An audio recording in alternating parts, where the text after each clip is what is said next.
There was a friend of mine who asked me that I am facing some anxiety and depression issues. Can you suggest me something? I told him do two things: meditate and journal. Then he told me journaling. I told yes. He told like things like writing in your diary, dear diary, I did this today, I felt like this today. I told not like that, but something along the way. Then he started laughing. I told why are you laughing? He told me that it was some girly set. Like only girls do that kind of thing. Like girls maintain diary, girls like journal. And the fact is, he was kind of right. Uh, you all the content you would see on Pinterest, on TikTok, on Twitter, or on like Instagram about journaling, it comes from girls. Like girls make majority that type of content, because that's because I think they have the humility to accept that they have some child trauma that they need to heal, and most of the men don't. They think that they're completely fine even if they have trauma from the childhood and they have anxiety and depression. So they think I'm completely fine, because if they can crack jokes, then what the hell is wrong with them, right? The thing is, you don't know the most famous journal of all time. And the bestseller journal of all time was from a man, and he was the emperor of the Roman Empire, Marcus Aurelius. He died very young, but still, his journal, the journal that he maintained, the journal of a king, it is one of the bestseller till today. It is one of the bestseller journal till today, and it's called as the Meditations. So if you think that journaling is for girl, I think that you are a completely loser, because think about it. Journaling is for each and everyone who wants to work on this level of self-awareness. For everyone who wants to know about themselves, who wants to care about themselves, who wants to like discover themselves, because we as human beings, we have thousands of thoughts running in our head at a current time. But the thing is, when you write it down, you only have to focus on one thought, because you can't write at the speed our mind thinks. So when you write it down, you are writing about only one thought. And eventually, when you start asking why, for example, I am afraid that people are going to leave me. So I'm going to ask the question why.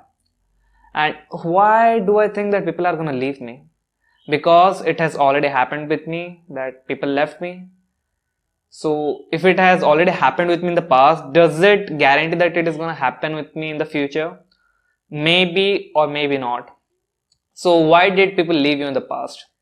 Was it your mistake or was it theirs?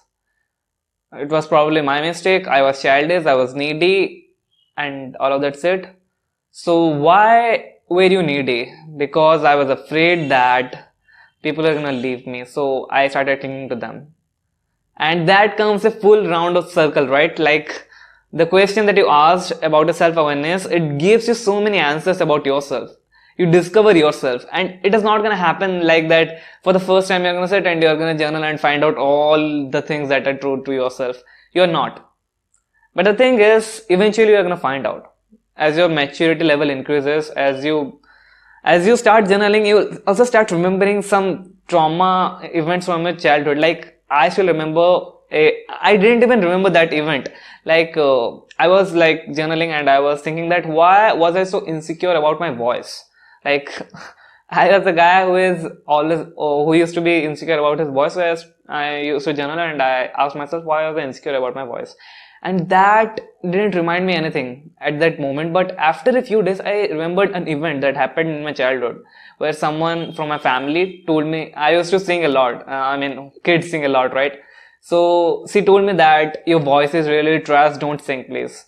So at that moment I stopped singing. I stopped I thought that my voice is trash, so if anyone is gonna hear it, he's gonna think that I am bad, he's not gonna appreciate me, so I'll stop singing. And I did that. I didn't even knew that I did that because of that event, but it stayed with me until now in my subconscious. Until recently when I used to journal. Then as a journal, that event unfolded in front of me. And I understood that why was I so insecure about my voice. Well, that is the upside of journaling. Each and everyone can journal. It doesn't matter if you are a male or a female. Because journaling is the activity of knowing yourself. Because the more you know yourself, the more you are gonna know about the kind of things you're dealing with, and the more you will have solutions, at least theoretically, because most of the solutions will get you to your answers, and some of them might not, but eventually you will find solutions because you think about it rationally. Like, you know about yourself completely, like why you get angry, why you get sad, what is your happiness triggers, what makes you happy, what is your perfect day. If you know all the answers to it, you are going to pursue that, right? You're only going to pursue the positive emotions, and even the negative emotions come, you know how to deal with it because you have journaled the ways you're going to deal with it. So all you need to do is go back to the journal page that you have journaled, that how you are going to deal with like your sadness, your anger, and you're going to find it. And it's completely natural to feel negative emotions, but it is your responsibility to get rid of those negative emotions and not feel them for a long period of time. So that is where journaling comes into help. So remember that it is not only for girls. It is for each and everyone who wants to improve themselves, because journaling is a part of self-improvement. If you are on self-improvement, there are a list of activities that you need to do, and journaling is a part of it. And it is a very, very important part, because writing your thoughts down and becoming self-aware is a really, really great journey. If you do it for only 1 month, if you do journaling for 1 month, then I can't even tell you that how it is going to change your life. And I'm going to advise you something. Go to Pinterest and search for journaling prompts, and you'll find tons of questions to answer. Like, there will be questions like what is a perfect day, like what makes you happy, and all of that questions, and you can answer them. You can answer them in your journal, and that is a really cool way to do it, because every day you have new questions to answer yourself. So don't think that journaling is only for girls or boys. Journaling is for everyone, because the best journal that was ever written was from a Roman emperor. He was a king, and he had the humility to write a journal. He didn't write it to be published. He wrote it for himself. So that's it for today's video. And if you like today's video, subscribe to us if you haven't yet. And see you in the next video. And until then, have a great time.